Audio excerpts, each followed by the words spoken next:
morning mga kalahi, panibagong araw, panibagong vlog na naman ang i-explore natin ngayong umaga.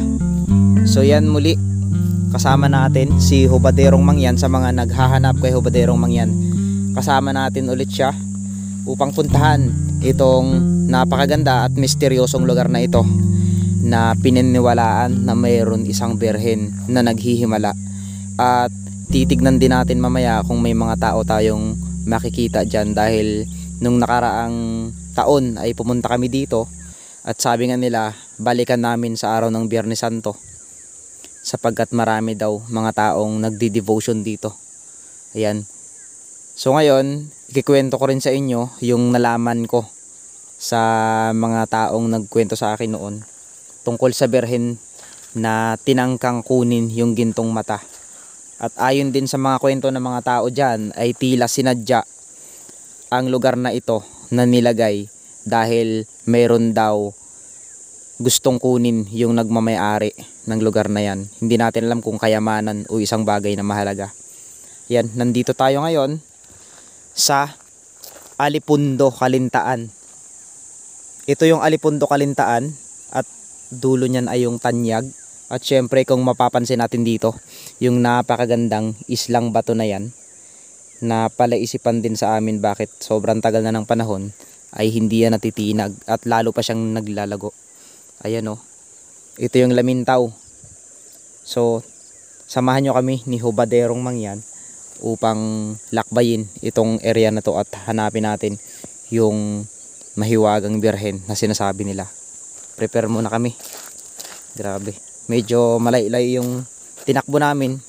Iikot pa sana kami ng Tanyag, pero sabi ko nga mayroon ditong mas magandang daan at medyo malubak lang.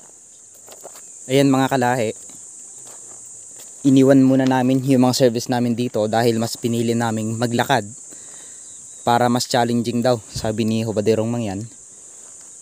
Ngayon maglalakad tayo simula dito at hahanap tayo ng trail papunta dito sa may cross na yan.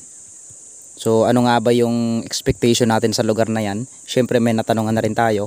Malinis na daw itong area na ito sapagkat nilinis na daw ng masipag nating nagtatrabaho sa Dolitupad.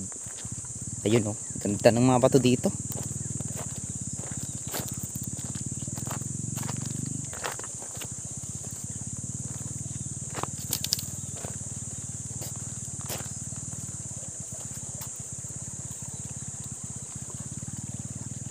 Napaka peaceful itong lugar na ito mga kalahi.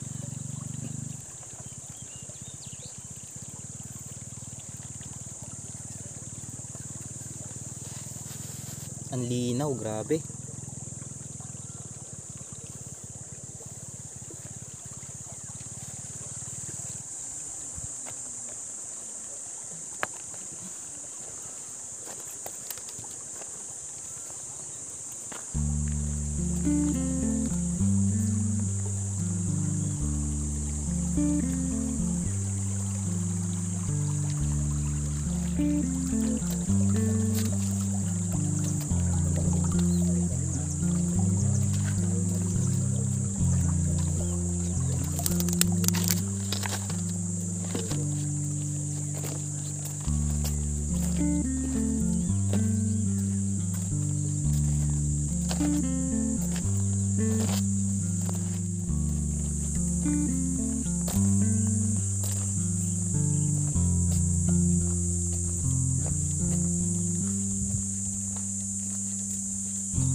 Bakit walang daanan?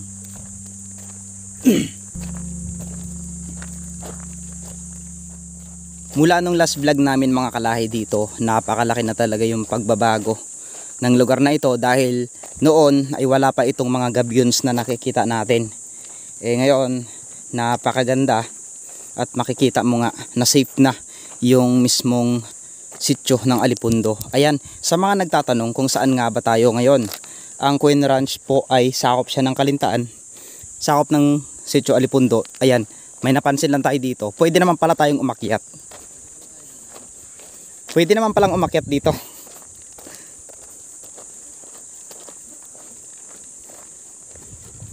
Grabe, napakalinis ng mga tubig dito.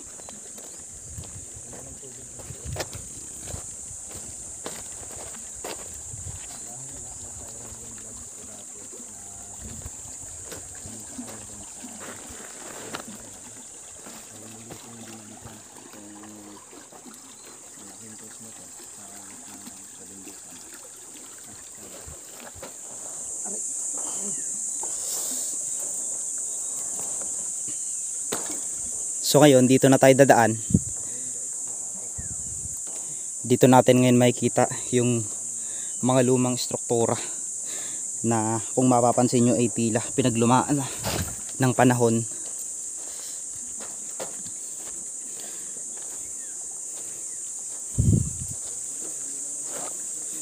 Sarap maligo, oh. Linaw. Napakalinaw ng tubig. Parang mamaya pag umuwi parang gusto kong maligo dito. Ayan, baka sa mga gustong mag nature trip, napakaganda ng lugar na ito at napakalinaw. Wow.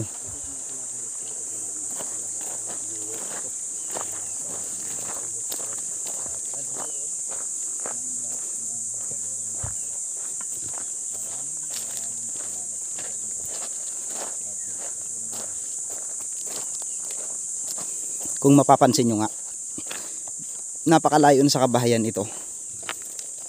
Tapos yun nga, may nagtayo ng istrukturo dito na tinatawag nilang Queen Ranch o Gruto.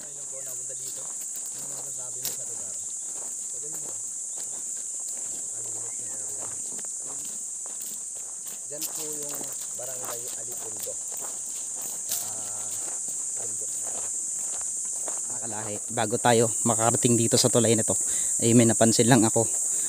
Ito, isang tumbang akasya na nilagyan nila ng mga kubo-kubo. So ito, dito na lang tayo.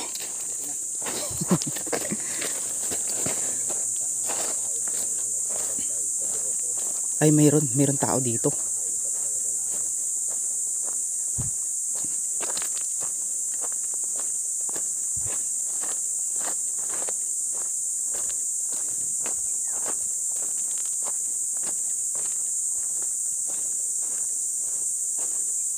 Dahil wala tayong nakitang tao, aakyat tayo dito ngayon.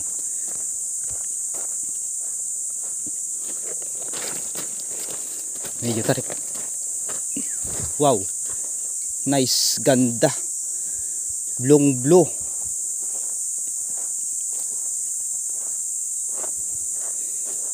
Grabe, ang ganda maligo dito. Kalinaw, no? Kalinaw dito. Ganda ng tubig. Linaw ng tubig, oh. Parang siyang batis. Sarap maglaba. Parang gusto ko nang tumalon na, kaso malalim to. Sa mga ganito, oh, may mga isda pa, oh. Lalim to. Lampas tao ito. Lalo na yun dyan banda, oh. Nako. Yan mga kalahi, ito na yung sinasabi ko sa inyo. Na yung, yan, oh, mga sinaunang bahay na tinayo dito noong araw.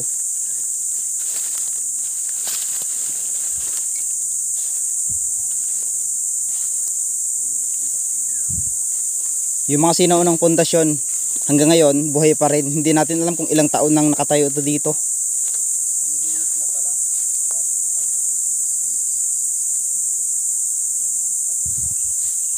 Tara.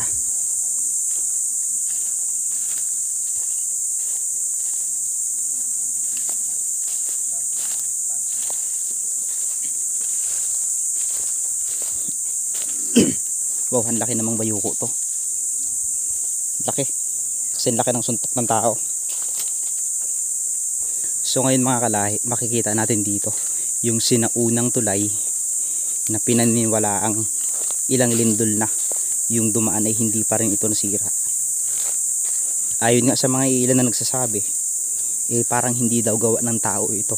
Para itong ginawa ng isang matalinong engkanto. Ayan, oh.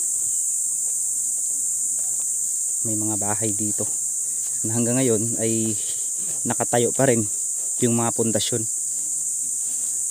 Kakaiba.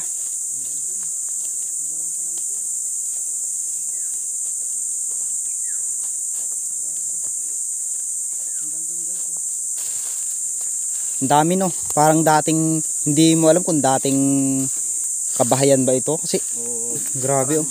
Ang dami talaga hanggang doon pala. Abandonadong barangay. Hindi natin alam kung anong dahilan. Ito yung tulay. Grabe, ang laki na ng pinagbago.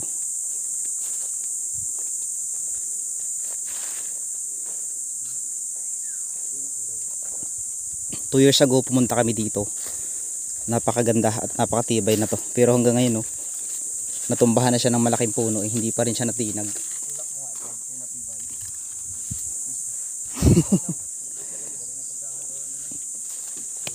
Tibay. Sana yung relasyon ganito rin katibay. Kasi Hubadirong Mangyan, alam nyo naman, eh madalas ko siyang nakakita. Alam mo, friend kami niyan sa Facebook ni Hubadirong Mangyan. Kumbaga, alam mo kung bakit kami nagkakilala ni Hubadirong Mangyan. Siyempre, nakita ko yung vlogs niya, same content kami. Tapos sabi ko, tutulungan, sana matulungan niya ako. Then ngayon, hanggang ngayon, believe ako kay Hubadirong Mangyan kasi hindi siya, kumbaga kahit gano'n na siya kataas na vlogger sa ilan ay makikita nyo pa rin napaka-humble niya, napaka-simple. Kaya gano'n kalupit si Hubadirong Mangyan. Hindi mo nga makikita eh sa personal, tingnan mo. Wala kang makikitang asin, yun na. So ngayon, dako tayo dito ngayon sa tinatawag nilang, hindi ko alam kung ilang step to, no? Ipakita ko lang sa inyo yung step na tila pinaglumaan na ng panahon. At syempre salamat sa mga taong naglinis ng lugar. Grabe.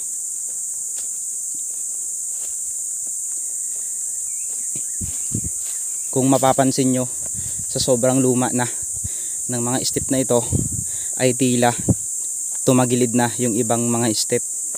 At ayon nga sa mga iilan ay napakatagal na daw ng panahon na ginawa ito. So ngayon, after nating makaakyat sa 100 step na to, ay makikita naman natin yung kakaibang birhen na pinaniniwalaan na nagmimilagro o naghihimala daw ayon sa mga tao dito. At yung birhen na yun, alam nyo ba na mayroon daw gintong mata yun noong araw, at kinuha daw yun ng tao, at ang pinakamasakit na nangyari sa tao na yun ay nabulag siya. Yun, sobrang nakakapagod ang paglakad dito. Wow.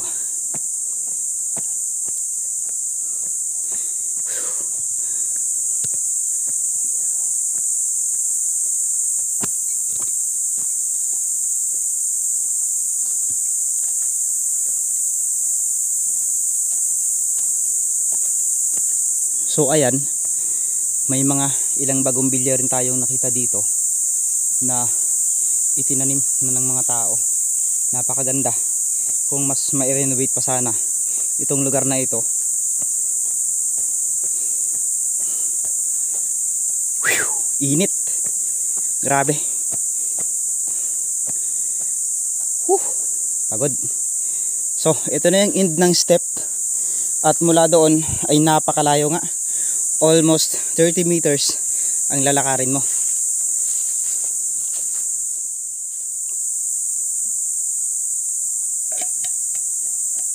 So sobrang pagod, uminom muna ako ng tubig. Grabe. Tara, puntahan natin yung nagmimilagrong berhen. Uy, grabe, nilinis na talaga nila. O yun mga kalahi, makikita na natin dito ngayon yung actual na ganda ng lugar na ito. At kung mapapansin nga natin ay may ilang bata pa tayong nakita dito na nagtatambay. So palaisipan din sa mga iilan kung bakit nga ba itinayo ang struktura na ito sa ganitong lugar. At kung mapapansin nyo, halos batuhan na ang mga makikita natin.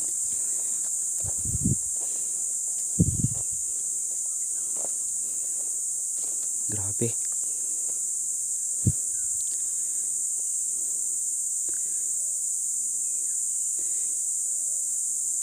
Napakatahimik ng lugar.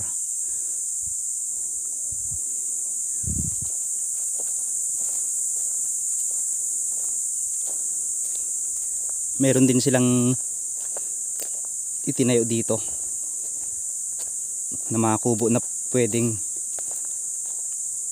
pahingahan ng sino mang gustong pumunta.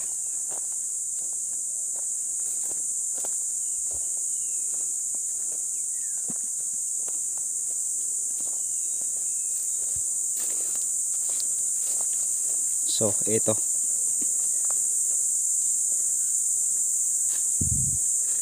Yun, oh. Medyo marupok na yung mga ilang kawayan dito na kapag inupuan mo eh masisira na, pero kapansin-pansin na napakaganda pa rin ng lugar na ito.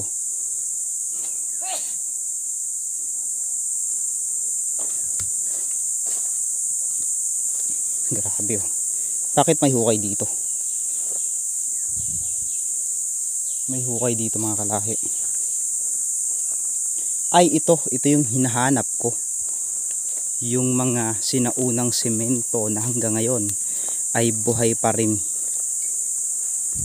Kita nyo yan?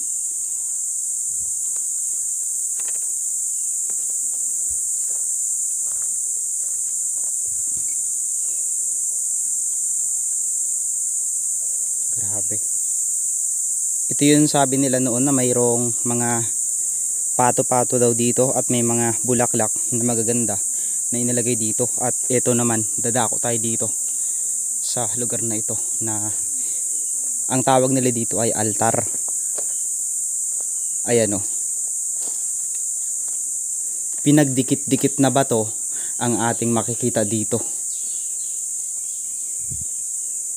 Nice. Sobrang ganda at nakakamangha talaga ang aking nakikita ngayon. Wow.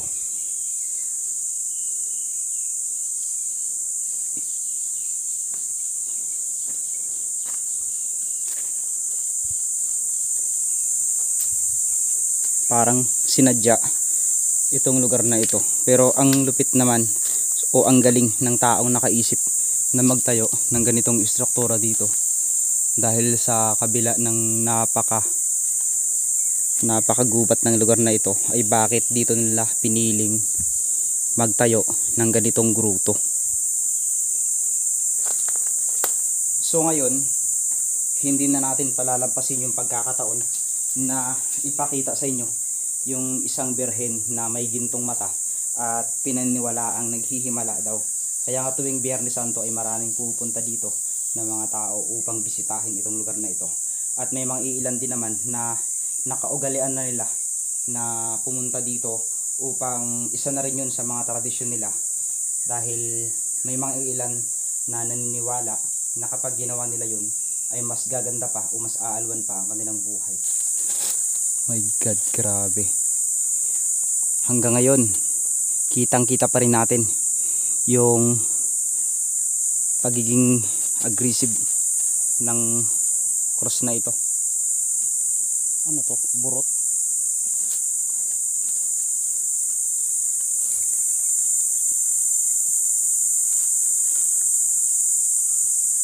Napakataas na ng lugar na ito mga kalahi.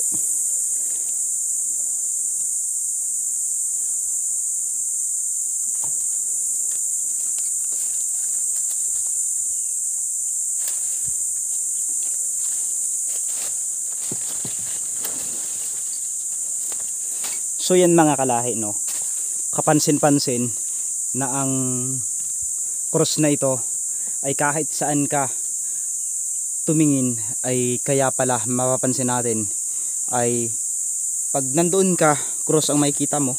Kapag nandoon ka, cross ang makikita mo dahil ganito yung pagkahulma ng cross na to.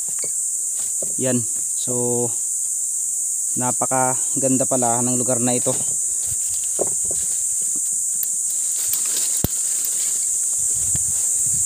Nice. Yun, may mga tulis-tulis na papasok dito. Ano to? Yan, Ito ang tinatawag sa aming matang aswang mga kalahi. Yan. Delikado kung makain ng isang tao ito dahil nakakalason. Kumbaga, isa rin sa kinakatakutang halaman dito sa gubat na kapag nakain ng mga bata o kahit sino ay agad-agad itong mamamatay.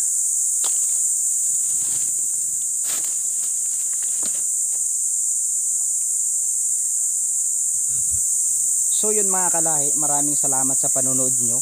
Kayan, kung bago ka pa lang sa aking YouTube channel ay isubscribe mo na at i-share mo yung mga video natin. At muli pasalamat ako kay Hubaderong Mangyan dahil sa patuloy niyang pagtulong sa atin. Yun mga kalahi, ayun, it's time naman para bumaba na tayo.